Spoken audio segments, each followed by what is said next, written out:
Now, as you've seen, we just finished our systematic approach to selling, part of the AdviCoach Sales Plan Advantage.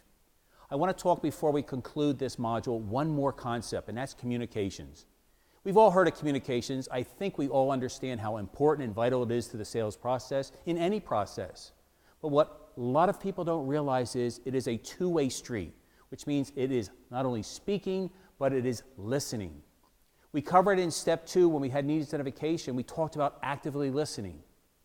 And we also have response to that. We talked about that. Well, what I want to talk about is we all have a dominant style of communicating. Many of you may have heard about it. It's called DISC, D-I-S-C. And it's been around for 35 years, but it's still very relevant. And what that concept says is that we all have this dominant way to communicate.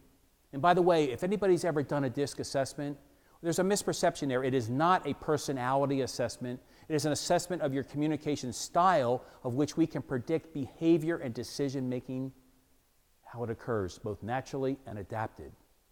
So every one of us has a dominant style. I have a dominant style, you have a dominant style, your buyer, your customer has a dominant style. The key here is to understand what that style is, and we will help you through that process and give you exercises. So you do not have to do a formal assessment, but you have a feel for where they are. And the key to this whole process is you need to adapt your style to meet theirs. Because if you meet them halfway or even further than that, it'll be more effective communication. We refer to that as style flexing, which we'll talk about in a minute.